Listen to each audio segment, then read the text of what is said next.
அகமதாபாத் விமான விபத்து நடந்ததுக்கு பிறகு சமூக வலைதளங்கள்ல நிறைய டிபேட்டுகள், நிறைய ஏர் இந்தியா குறித்தான நிறைய அ கருத்துக்கள் இதெல்லாமே பகிர்ந்துகிட்டு இருந்தாங்க. மிக முக்கியமாக அ மிகப்பெரிய பயத்தையும், ஒரு நடுக்கத்தையும் இது ஏற்படுத்தும்.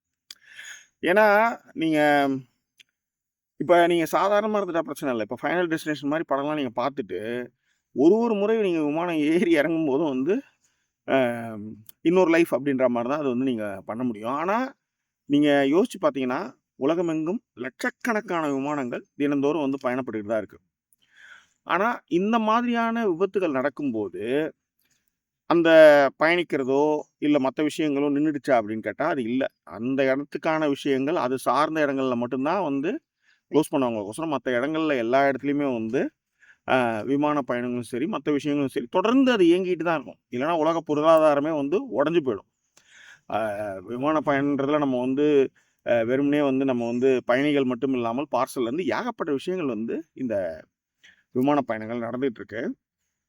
உதாரணத்துக்கு இது சர்வதேச அளவுல கவனம் பெற்ற காரணத்தினால் மட்டுமே நம்ம இத பத்தி பயங்கரமா பேசுறோம்.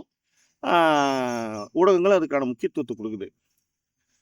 கொரோனாவுல எவ்வளவோ பேர் நடந்து போனாங்க. அ அதுல இறந்து போனாங்க. அந்த தகவலே இல்லன்னுது ஒன்றிய அரசு. கும்பமேளாவுல இறந்தவங்க ஒரு 100 பேருன்னா, அதுல 38 பேர் தான் இறந்தாங்கன்னு ஒன்றிய அரசு சொல்லுது. ஸோ இப்படியெல்லாம் இருக்கும்போது, அதற்கெல்லாம் ஊடகம் முக்கியத்துவம் கொடுக்காமல், இந்த விஷயங்களை ஊடகம் முக்கியத்துவம் கொடுப்பதற்கு மிக முக்கிய காரணம் அது சர்வதேச அளவுல அது மிகப்பெரும் செய்தின்றதுனால தான். அதுக்கு மட்டும் இல்ல, மத்த கும்பமேளாவுலருந்து, கொரோனாவுல இறந்ததுலருந்து, நடந்து போய் ரயில் மோதி இறந்தவங்கலருந்து ஏகப்பட்ட கதைகள், சோக கதைகள் இருந்தாலும், இந்த மாதிரியான விஷயங்களுக்கு ஏன் முக்கியத்துவத்த பெருசா குடுக்குறாங்க அப்படின்றது ஒண்ணு இருக்கு இல்லையா? அது காரணம் என்னன்னா, இது டேட்டாவோட இருக்கு. அதுக்கு டேட்டாவே இல்ல. அதனால தான் இதுல நீங்க பெருசா விஷயங்கள சொல்ல முடியல. மறைக்க முடியலன்னு சொல்ல வரேன். ஸோ இது குறித்து தான் இந்த இந்தியாவுல நடக்கக்கூடிய விபத்துகள், மத்த விஷயங்கள் குறித்து தான் இந்த வீடியோல பேசப் போறோம்.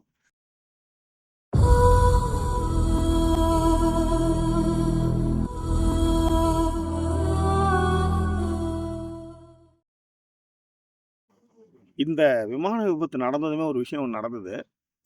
ஆ என்னங்க, டூர் போனா அங்க சுடுறாங்க. இந்த பல்காம் தாக்குதல. ஒரு மீம் வந்தது. டூர் போனா அங்க அ அங்க சுட்டுக் கொல்றாங்க.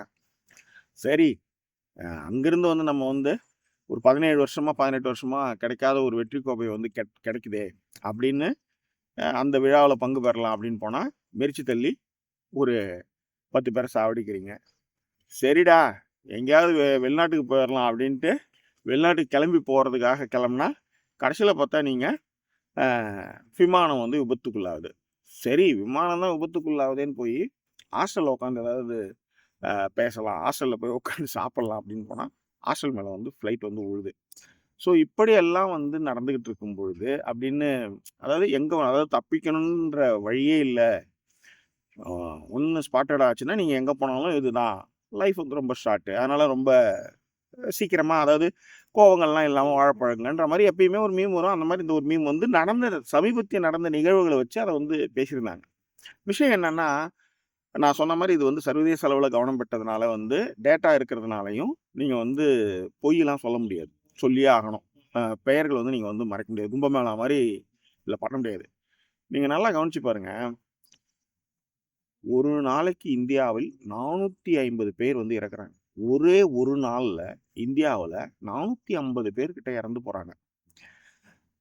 இந்த 450 பேருன்னும்போது, இந்த 245 அப்படின்னும்போது, இத நம்ம பேசுற அளவுக்கு இத பத்தி பேசுறோமா? இதுல நம்ம கவனம் செலுத்துறோமா? அப்படின்னு கேட்டா இல்ல. ஏன்னா, ஒரு ஒரு ஃபார்மேஷன்னு ஒண்ணு இருக்குல்ல. அந்த ஃபார்மேஷன் இப்போ உதாரணத்துக்கு இங்கிலாந்து, வேல்ஸ், அ ஸ்காட்லாந்து, அ நார்தர்ன் அயர்லாந்து ஒரு பகுதி. இது எல்லாமே பார்த்தீங்கன்னா, யுகே. அவங்களுடைய சட்டதிட்டங்கள எல்லா இடத்துலயும் ஃபாலோ பண்றாங்க. ஆனா, நம்ம மாநிலத்துக்கு மாநிலம் நெறைய டிஃபரன்சியேஷன் இருக்கு. இப்போ உதாரணத்துக்கு கல்வி அறிவுல சவுத் இருந்த அளவுக்கு நார்த் கிடையாது. இப்ப நார்த்ல இருக்கிறவன் இந்தியா உள்ளார இங்க கா லாரி ஓட்டிட்டோ, இல்ல கார் ஓட்டிட்டோ வரான்னா, நீங்க அனுமதிக்காம இருக்க முடியாது. புரியுதா? ஸோ அப்போ வந்து ரூல்ஸ் அண்ட் ரெகுலேஷன்ஸ் வந்து ஒரே அளவுல எல்லா இடத்துக்குமே ஆன ஒரு சட்டதிட்டங்களோ, இது இது மத்த விஷயங்களோ இல்லவே இல்ல.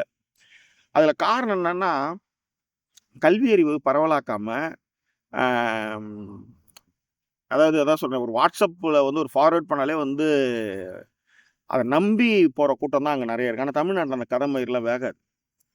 ஸோ ஒரு நாளைக்கு 450 பேர் இறந்து போறாங்க. ஆக்சிடென்ட் வந்து அவ்ளோ ஆகுது.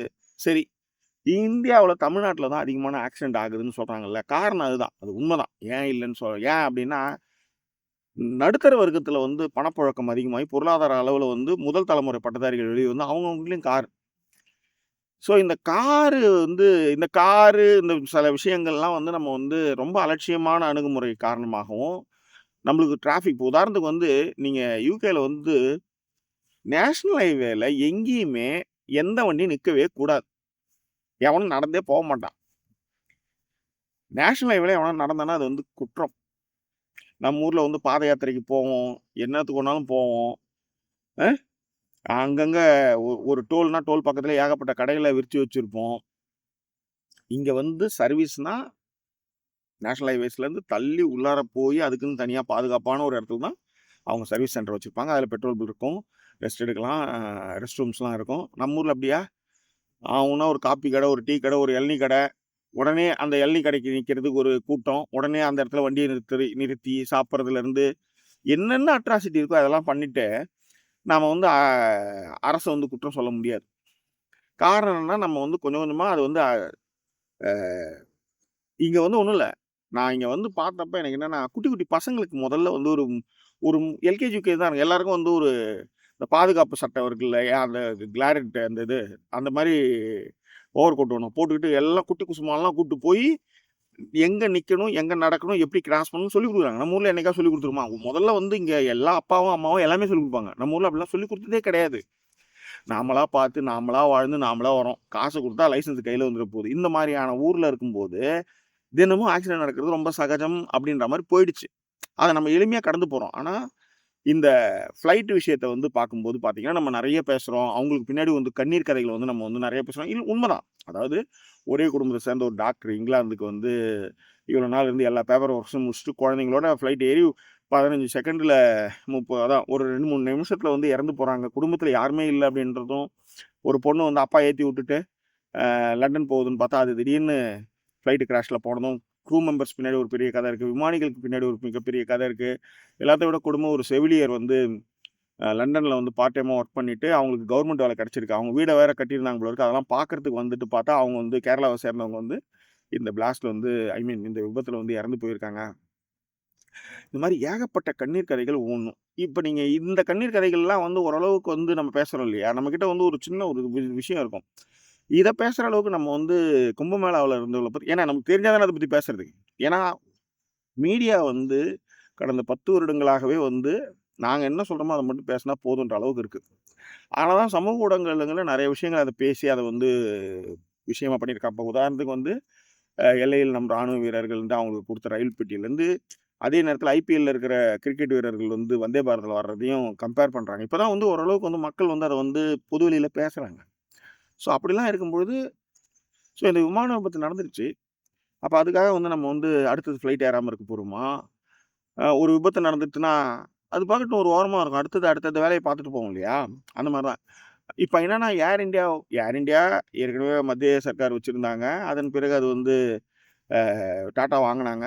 ஆ நெறைய பிரச்சனைகள் இருக்கு. அது மட்டும் கிடையாது. போயிங்ல அந்த விமானம் உதிரி பாகங்கள் தயாரிக்கும்போதே ஏகப்பட்ட பிரச்சனைகள், ஏகப்பட்ட விஷயங்கள் இருக்கு. அதெல்லாம் வேற கத.